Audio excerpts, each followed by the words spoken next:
Гиперактивный баланың психосоматикасы қандай? Білмеймін, қыздар, я не знаю. Мүмкін сіздің ішіңізде шықпаған энергия бар шығар. Агрессия бар шығар. Барлық негативті ойлардан қалай құтылуға болады дейді. Негативные мысли просто переработать. Очень много техник именно осы негативный ойлармен жұмыс жасайтын КПТ деген бағыт бар психологияда. Мен соны қазір изучать етіп жатырмын. Отдельно сертификат алайын депші. Именно сол бағыт ойларды өзгертуге көмектеседі. Мысалы, ой эмоция тудырады, эмоция әрекет тудырады, қыздар. Мысалы, любой бір ситуацияны алайықшы. Мысалы, сіз бір тойға бартқан кезде туфлиңіздің каблугі сынып қалды. Сол кезде адамға екі түрлі ой келеді. Бірінші ой позитивті или или позитивті, или негативті ой келеді. Позитивті ойғанда, мысалы, негативтен бастайықшы. Негативті ойғандай, ё-моё, тағы туфлиім сынды, өкшесі вечно әйтеу мен қырсығып, вечно мен жолым болмайды деген сияқты. И в итоге вы что делаете? Расстраиваетесь. Ал сол ситуацияны позитивті ойға ауыстыруға болады ғой. Қандай оймен, мысалы, туфлиім сынып қалды. Можно же подумать, да? Жақсы болды, как раз жаңа туфли сатып алғым келіп жүреді. Повод, да? Или там, ой, это все к хорошему. Обычно бір сынақтың артынан екі жақсылық келеді деп ойлап жіберсеңіз, в итоге что получите? Хорошее настроение, қыздар. Көрдіңіздер ме? Любой нәрсеге жақсы ойды қарама-қарсы ойлап табуға болады. И вот сядьте, пропишите все свои негативные мысли қарама-қарсыға. Вообще постоянно негативный ойда жүру деген ол негізі, опять же, бұл негізі ата-анадан алынатын сценарий ше. Если мамаңыз позитивная, любой нәрсеге бір көшті бір жақсы бір сылтау тауып жүретін, сондай бір қалай айтсам екен, энергичная әйел болса, бессознательно вы ее форму поведения можете перенять. А если у вас мама всегда была жертва, ахлеп, ухлеп, қандай ситуацияда бірінші төндіріп, анау неге былай вечно осы, деген айналаңызда бір значимый взрослый болса, мамаңыз ба, папаңыз ба, апаңыз ба, сіз соның поведениясын алып алуыңыз мүмкін. Это тоже можно поменять, қыздар. Альхамдулилля, психология, альхамдулилля, Алланың қалауымен бір сондай бір күшті керемет инструмент. Осы пазл курсында, иншалла, соған қатысты мен техникаларды беретін боламын. Осы КПТ несінде алып жатқан сабақтарым бар ғой, сол техникалармен сол пазл курсында бөлсем. В общем, пазл деген менің курсым, қыздар, қандай, мысалы, жаман ой, тревожность, чувство вины, обида, не бар, в общем, самооценка. Осының барлығын сол курсқа кіресіз, телеграмда тұрады, любой уақытта, айтын мәңгілік доступ, кірдіңіз, послушали лекцию, технику использовали, проработали, все. Там вплоть до денежных установок, ата-анадан установка алатын, барлығын салатын болам, иншалла.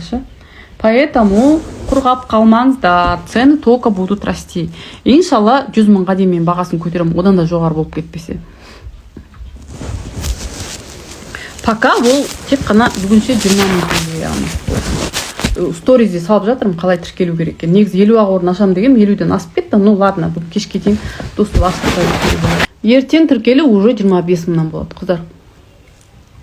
Если честно, ойлаңыздар, қыздар, 7 жыл бойы алған білімді, бүкіл техникаларды 20 мың ғана бере салу маған, честно, так обидно, так жалко ше. Но предзапись болғаннан кейін солай арзанға бағалап жатырмын. Предзапись деген не? То есть пока доступ берілмейді, где-то 25-нен кейін мен доступ беріп бастаймын. Предзапись — это доверие. Мысалы, кітаптың да предзаписпен сатады ғой, кітап жазылып жатқан кезде уже қатты с нетерпением ждем деп алып қоюшылар бар да. И сол доверие үшін үлкен скидка жасалады. Сол секілді менің курсыма да предзапись. Если честно, өзім ойлап отырмын, наверное, осыдан кейін ешқандай курс жазбаймын, только осы пазл деген курсты толықтыра берем. Ажырасқан әйел мүлдем үйленбеген ер адамға лайық па дейді. Екеуі қосылса бетіне баспай ма екен ажырасқанын? Сондай қорқыныш қалай ойлайсыз? Күшті сұрақ негізі. Қыздар, если еркектің қалай айтсам екен, еркек проработанный болса, еркек нағыз еркек болса ше, ол сіздің ажырасқаныңызға да, бәленбай балаңыз болса да, қандай болсаңыз да қарамайды да. Қандай еркек бетіне басады әйелдің ше? Ол еркек емес та, қатын сияқты еркектер ше. Извиняюсь за выражение. Если сіз ол еркекке сондай сомненияңыз бар болса, лучше күйеуге шықпай қойыңыздар. пожалуйста, қыздар, не спешите замуж, пока не проработаете себя. Сіздің өзіңіздің ойыңызда ажырасқан әйел не то деген ой тұрған кезде, сіз ол еркекке шыққаннан кейін бәрібір сол еркектің аузынан сол сөзді алып шығасыз да суырып аласыз өзіңіз. Потому что әрбір ісіңізбен, сөзіңізбен, энергетикаңызбен вы заставите его это сказать. Поэтому, если ондай сомненияңыз бар болса, что такого в том, что ажырасқан әйел? Онда тұрған не бар?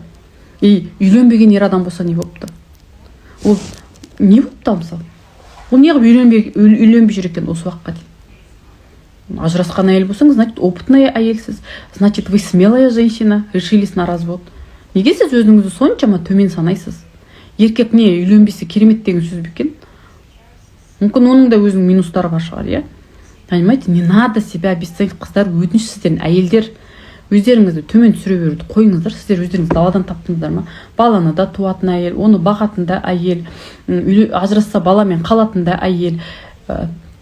И в итоге еще сіздер соны обесценить етесіздер. Нельзя так. И вообще не үшін үйленейін деп атсыз. Наставничество қатысушыларға керек па дейді. Керек, конечно, керек. Барлығына керек, қыздар. Осы өмірде қандай әйел бар, соның барлығына керек курс болады ол. Жолдасымның отбасында 7 ұл, жартысының семьясы жоқ, ажырасып кеткен. 3 келін бармыз, енді сен қара, мен қара болып жатыр. Енем инсульт алған, жүрмейді. 3-ші жыл мен ол кісіге қараймын десем, учеттамын дейді. Ну, я не знаю там конкретно қандай ситуация, қыздар. Поэтому ничего не могу сказать.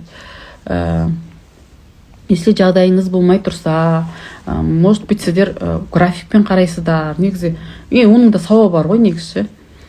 Жақсылықтың да сауабы бар ғой. Сөйлесіңіздер, шешіңіздер. Алла енді күнімізді ешкімге қаратпасын, әрине. Бұл да бір сынақ болып тұрған шығар сіздерге. Потом ең қызығын айтайын ба? Вот ауыратын күйеулерінің шешелері да. Күйеулері ол жайлы бастарын қатырмайды. Почему-то кейде бір как будто, не знаю, бір келіндерге керек сияқты да сол шешесі, ұлдарға керек емес сияқты. Поэтому өсіріп жатқан ұлдарыңызға құлақтарына ответственность деген нәрсені сіңдіре беріңіздер. Мен мысалы ұлдарыма былай деп айтамын. Хотите умную женщину? Хотим дейді. Хотите, чтобы она вас уважала? Хотим дейді. Мен айтам да, если ты будешь глупый, дейді, умная женщина тебя ни за что не будет уважать. Если хочешь, чтобы твоя жена была и умная, чтобы тебя уважала, онда өзің умный болуың керек. Көрдіңіздер ме? Сол үшін ұлдарға дұрыс тәрбие беру керек. Короче. Как бороть лень в моменте, дейді. Ну, енді қараңызшы, иногда лень, она полезная. Если прям необходимо что-то делать, но вы ленитесь, ну подумайте, вам реально вот эта вещь нужна, Или дайте себе чуть-чуть время полениться.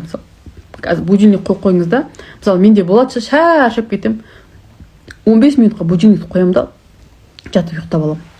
И 15 минутта как огурчик сияқты боламын да. Договариваться надо с собой. Мы деген ол кішкентай бала сияқты, договаривайтесь. Потом поощрение придумайте. Мысалы, қазір тұрып ананы істеп салсақ, сонан кейін қыдырып қайтамыз деген сияқты. Или шоколадку көпіру деген сияқты. Қайда саламыз? Так, сторизде, қыздар, как регистрироваться, куда платить? Пазлға предоплата. Қыздар, полностью, оплата полностью. И так арзан. Жоқ, Шымкенттегін перенесли, қыздар, 18-інде деп ойлағанбыз, но менде бір форс-мажор обстоятельстволар болып, если честно, бір ұсақ-түйек шаруаларға менің энергиям жетпей қалды. Сосын Гүлнұрға құрсын асықпайықшы, осыны оразадан кейін де жасаймыз депші. И все, мы перенесли, потому что жау шауып бартқан жоқ. В общем, келетін адам по-любому келеді. Төлем жасап қойған қыздармен келістік. Біреулеріне қайтардық, біреулерінің ақшасы сол күйі тұр. Но факт тот, что мы перенесли, потому что всегда я слушаю себя, қыздар. Өзімнің ішкі күйін тыңдаймын да. Менде бір мынандай нәрсе болды да, қаз қоя тұршы дегенше. еще бір жағдай болды да, сосын мен айттым, дәл қазір өзімді қинағым келіп тұрған жоқ Гүлнұр, дедім ше, давайте бір от души бір энергиям жинап алып, только оразадан кейін істейікші деп. Вот это и есть контакт с собой. Неге әйел өзіне бәрін алып алып жауапкершілікті? Себебі әйел ойлайды, если мен жауапкершілігім жоқ болса, если я буду бесполезна, я никому не нужна деп ойлайды. Мне же нужно признание, қыздар, иә? Әйелге признание керек қой. Мә деген. И потом әйелдер қандай сөзден қорқады? Безответственная деген сөзден қорқады. Әйелдер қандай сөзден қорқады? Елдің сөзінен қорқады, иә? Анау бір жаман келін екен, қолынан боқ келмейді екен, ана жұрттың келіні, жұрттың әйелі деген сияқты, иә? Ол потому что миыңызға әбден сіңіп тастаған ғой. Проработка қалай жасауға болады дейді. Смотря қандай нәрсеге. Осы 15 минут ұйықтауды сізден үйрендім, классно дейді. Я, оны хайлула ұйқы деп айтады ғой исламда. Как делать проработку? Проработканың психология — это наука. Там проработок техник очень много. Поэтому мен сізге қазір без сиқырландай таяқша жоқ ше, осындай проработка на все случаи жизни. Я же не знаю, что с вами конкретно.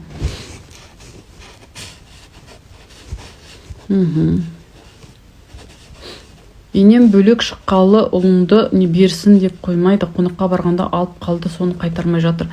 Қыздар, бір баланы бір вещь сияқты қарамасаңыздар, ұлым алып алды, қайтармай жатыр баламды. Сіздің өзіңіздің ана ретіндегі жауапкершілігіңіз қайда? Неге сіз беріп қойдыңыз оған? Вы чего вы боитесь? Быть плохой?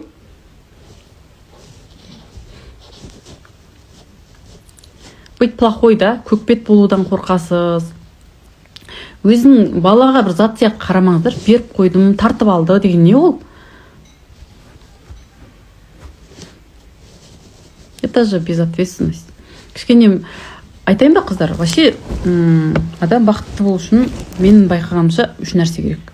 Талант керек, мінез керек, потом білім керек. Талант, мінез, білім. Көп әйелдерде талант болса да мінез жоқ. Білім болса да мінез жоқ. Мінез болса білім жоқ. Ошым андай ғой. Біреу бар, біреу жоқ ше. Айналамда таныстарым, ортамдағы адамдар, ажырасқандар тек тағдырлас адамға лайық дейді. Менің ойым вообще басқа, ажырасқан или бойда қарамаймын деймін. Дұрыс па ой? Мен бағана айттым ғой. В этом ничего страшного нету. Это их мнение. У вас может быть свое другое мнение. Чувство вины неден болады. Осы пазл курсында сол жайлы өз отдельно тема болады. Ойлана беруді қалай тоқтатса болады? Қыздар, ойлануды тоқтату деген ол болмайды ше. Ұйықта қалу керек болды. Біздің әйелдердің миы солай жаратылған, біз ойлана береміз. Просто ойды өзгертуге болады да. Ойды басқарып үйренуге болады. А так ол ойланбау деген ол біздің, мысалы мен өзім ойланбай, айтып постоянно бір мысль, мысалы көзің стенге түсіп кетті, қандай обуй деп ойладың, телефонға түсіп кетті, ешкім звондамады ма деп ойладың, иә? Мысли всегда будут. Просто надо научиться управлять этими мыслями.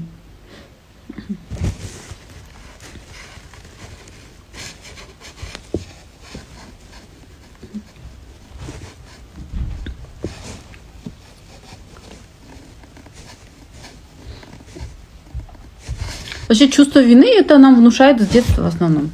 Когда сен үйдің үлкенісің, тебе внушает какое чувство, что сен обязана, ты должна, ана бірдеме бүлдірсе сен жауап бересің. Ертең мыналар саған қарап өседі. Ертең бұлар саған дұрыс, сен бұларға дұрыс үлгі болмасаң, в общем, бұлар андай мындай, в общем, ертең бізді ұятқа қалдырмаңдар, бүйтпеңдер, сөйтпеңдер. 2-мен оқымаңдар, 3-пен оқымаңдар, 4 ал қалма, там күйеуге шығатын қызға не деп айтады? Сен біздің бет құстарымызсыз, ертең қайын жұрттың алдында бізді жерге қаратпа, сен қызсың, сен бір жеріңе ие бол, ертең тұрмысқа шыққан кезде езуімізді жей алмай қалмайық, тағы не дейді? В общем, анандай тыйымдарды бере береді, и сен өзіңді бір соны қалай айтсам екен, бір түрмеде жүргендей боласың да. И чувствуешь на себе большую ответственность. Когда ответственность не, соның бірдемесін дұрыс істемей қойсаң, как будто ты кого-то предаешь. И из этого получается чувство вины. Yeah?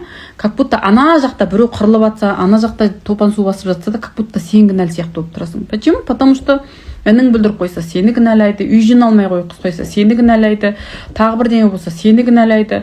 В итоге у тебя вот это вот базовое чувство вины. иә, алдыңғы арба қайда жүрсе деп ше.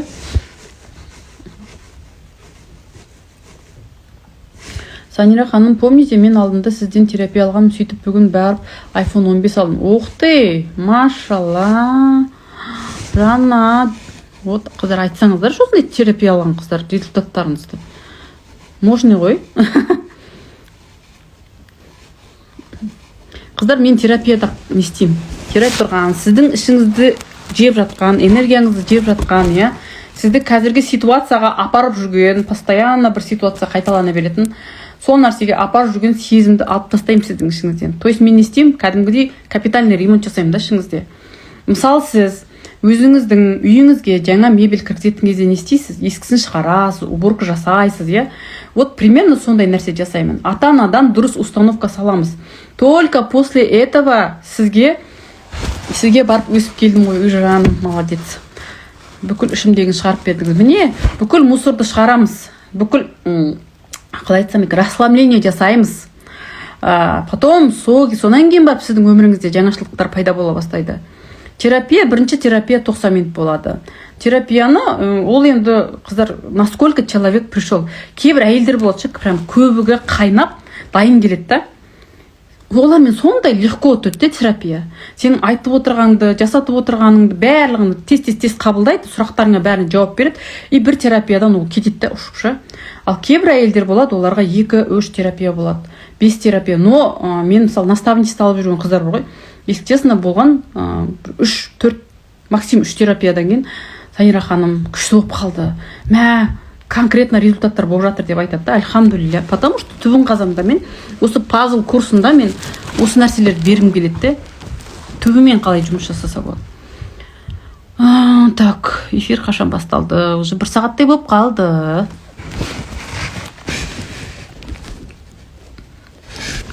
Так. Эфирде терапия болды ма? Жоқ, қыздар, терапия эфирде болған жоқ. Құрметті әйелдер, адамдар бағасына қарамай барыңыздар. Ол тек сіз өзіңізге емес, болашақ ұрпаққа. Иә, қыздар, пока сіздің ішіңіз бардак болып жатқан кезде психикасы сау бала тәрбиелеу қиын болады. Я это по себе знаю, қыздар. У меня 6 детей. 6 балам бар, альхамдулилля, Аллах тағала бере салған, иә. 2 қызым бар, 4 ұлым бар. Қазір ұлдарымның үлкені уже переходной возрастта.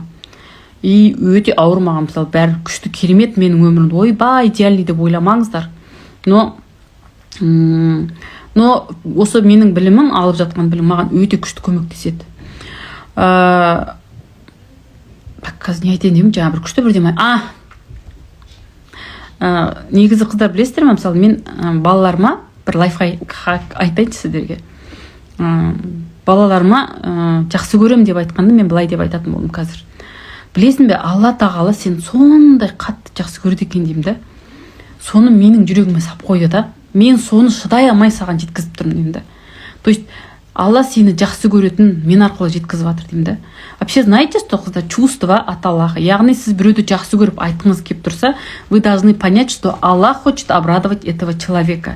Сол секілді сіздердің маған беріп жатқан признанияларыңыз, благодарностарыңыз, это хоть Аллах маған разы деген сөз. Если сіз де біреуге көмектесіп, сізге адамдар признание беріп жатыр, значит, Алла сізге разы деген сөз екен. Представляете, қыздар? Вот когда балаларыңызға өйліп өшіп махаббат бергіңіз келіп тұрған кезде соны айту керек те. Алла тағала сен сондай жақсы көреді екен да. Прямо менің жүрегіме сыймай тұр, айтқым келіп тұр саған деп ше. Я, күшті сезім, я, қыздар. Вот когда человек понимает, что Аллах любит, я, а то бізде көп қазіргі мынандай айтсам, жақында бір қыз айтады да, мен анау ұстаздардың, блогерлардың подкасттарын тыңдап дейді, как будто Алла тағала соларды көбірек жақсы көріп, мені жақсы көрмейтін сияқты сезімдемін дейді. Как будто мен бірдемеден құр қалған сияқтымын, как будто мен кінәлі сияқтымын деген сияқты, қыздар. Ни в коем случае олай ойламаңыздар, қыздар. Потому что Аллах бәрімізді бірдей жақсы көреді. Вот это вот ощущение, что Аллах кого-то больше любит, я, Аллах меня забыл деген нәрсе, ол көбінесе мына ата-анамен қарым-қатынастан проецироваться ететін түсінік. Яғни, қыздар, терапия алыңыздар, өздеріңізді қабылдап үйренесіздер. Мен синдром отличницадан айырылып, өзіме жаман болуға рұқсат бердім. Ой, молодец. Не айтып отырмын, қыздар. көбінесе осы бала позициясында жүрген адамдар дінге келген кезде Алла тағалаға осындай бір не пайда бола бастайды. Как будто Алла біреуді көбірек жақсы көретін сияқты, как будто Алла оны тыңдамайды, естімейді, дұғасын ананыкін көбірек естіп жатқан сияқтышы. Естиміз біз Алланың өзін обесценить етіп, немесе бір таласып бастаймыз да. Бірақ Алла әркімге мейірімін береді, рұқсатын береді, ой, қалай айтсам екен, қамқорлығын береді. Поэтому не надо ни с кем себя сравнивать. Ондай ой болмау керек. Всех нас любит. Если кому-то больше везет, если біреу көбірек алда жүрсе, көбірек табыс табады, значит, просто көбірек әрекет жасады. И может такое быть, что оның балалық шағында сіздегідей қатты травма болмаған да. Побольше, может быть, ол поддержку получала, от родителей, например, вот от отца получала. И оның, видимо, ішкі тірегі сол жақта қалыптасып қойғанда, и ол қазір тезірек жетістікке жетіп жатыр да. И сол үшін не дейді? Не сравнивай свое начало с чьей-то серединой дейді. Так, значит, ер адам не істеп отыр. Так. Терапия арқылы бала позициясынан шығып, ересек ойланып, ересек сөйлесе бастадым. Ане? Молодец. Рахмет, қыздар, терапияның нәтижесімен бөлісіп жатқандарыңызға. Терапия онлайн ба дейді. Дайын сабақтар ма сонда разборлық? Қыздар, терапия онлайн да офлайн да. Ол дайын сабақ емес. Терапия деген тет-а-тет осылай отырып жеке сөйлесу. Разбор сіздің ішкі жан дүниеңізбен. Ал дайын сабақ деген ол басқа.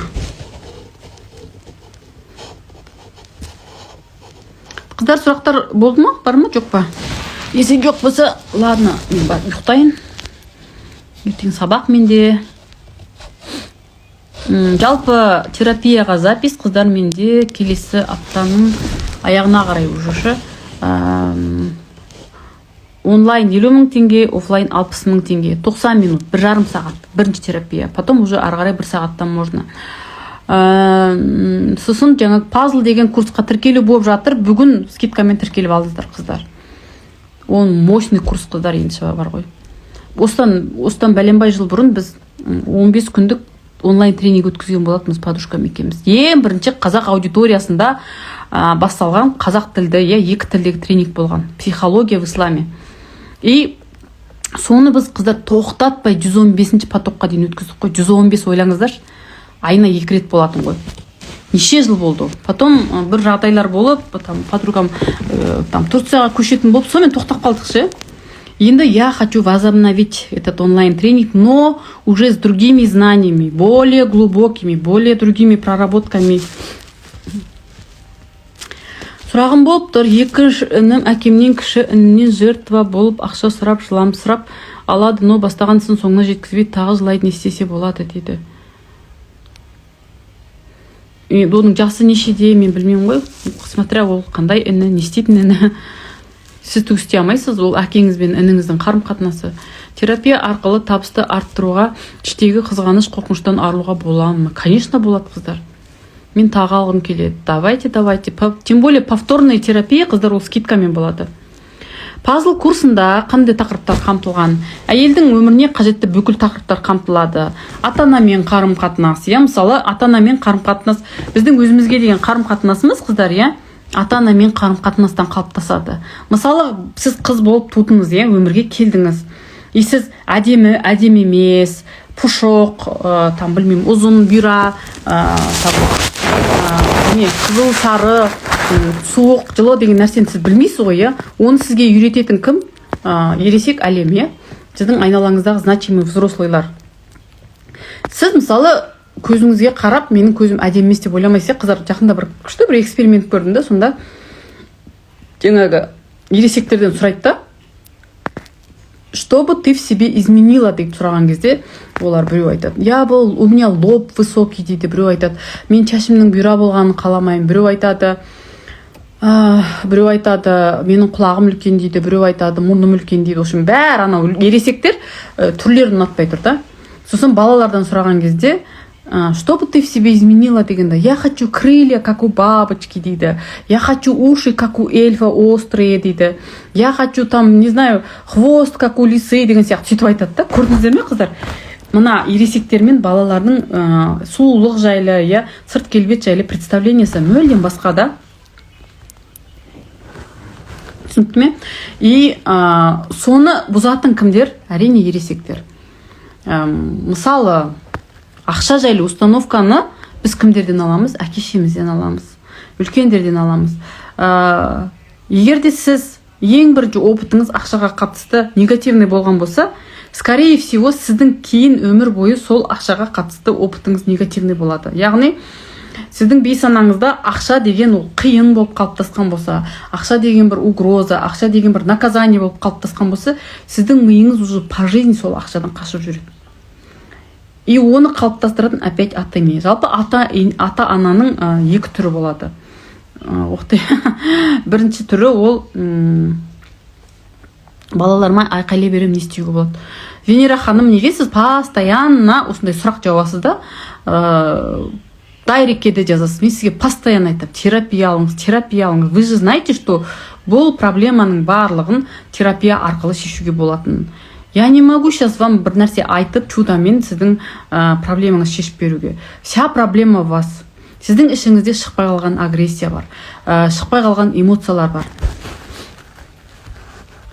Неужели сол балаларыңыздың болашағы үшін бір 50 мың ба, 40 мың ба теңге жалко? Неужели сіздің бала-шағаңыздың тәрбиесі, психикасы сонша тұрмайды да? В общем, қыздар, не айтып атты мен? Ата-ананың мысалы екі түрі болады. Оны пазл курсында жіктеп тұрып айтып берем. Біріншісі ол мейірімді ата-ана, баласына қамқор болатын ата-ана, баласын түсінетін ата-ана, баласын поддержка беретін ата-ана, эмоциясын барлығын қабылдайтын ата-ана. Ондай ата-ананың балалары еркін болады, бақытты болады. Екінші ата-ананың түрі ол қандай? Критикующий, контролирующий, шарқыш, вечно нервный, в общем, всегда раздраженный, аузыңды жапшы, ырвыңдамашы, неменеге ырвиып отырсың, көз жасыңды көрсетпе, айғайлама, шулама деп баланы баса беретін ата-ана. Ол ата-ананың балалары или удобный болады, яғни өз мені жоқ, қоғамның айтқанымен жүретін, жасқаншақ, қазіргі қоғамдағы әйелдер сияқты, немесе бунтар, қырсық болады да. Ана бер тартсаң, кер тартып тұратын болады.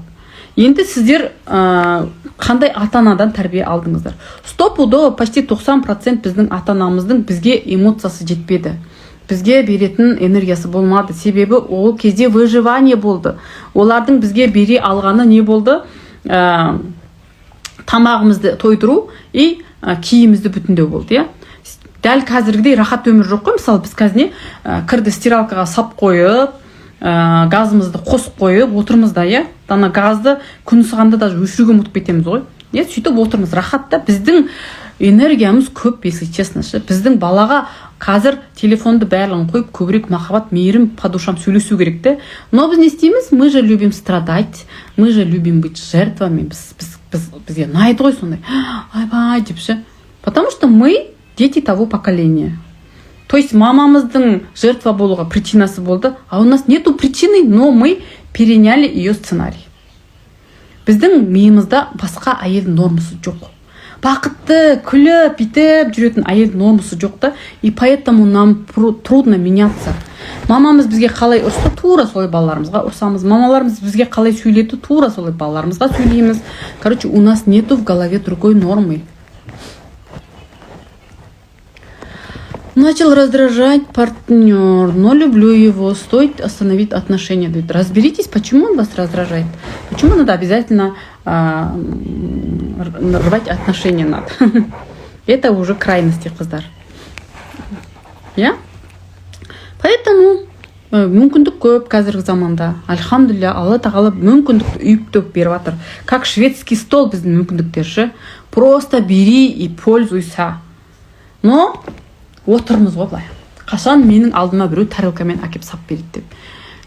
Как маленькие дети в детском саду. И ел не жейді, соны жеп отырмыз. Но надо же встать, тұру керек, бару керек, таңдап алу керек, мүмкіндікті бүйтіп ұстап алу керекші. Ниет еткен адамға Алла тағала бәрін береді, қыздар. Просто ниет етіп миларыңыз жұмыс істетіңіздер. Если миларыңызға идея келмей жатса, не істеңіздер? Просто отдохните. Миларыңызды кішкене қалай айтсам екен, мына лишний шум көп жерден өзіңізді тыныш жерге алып кетіңіз. Прислушайтесь к себе. Понятно, қыздар? Қайырлы түн. Альхамдулилля. Ой. В общем, солай, қыздарики, ладно, я закругляюсь. Эфир сохраню. Бұйырса ютубқа саламыз эфирді. У вас есть ертеңге дейін возможность курсты 20 000 теңгеге ғана сатып алуға. Дальше цены будут расти, қыздар. Я айтып отырмын, просто предзаказ болғаннан кейін ғана хочу деп тұрған қыздарға ғана сатып жатырмын арзанға. Но ол курстың құндылығын енді айтамайым.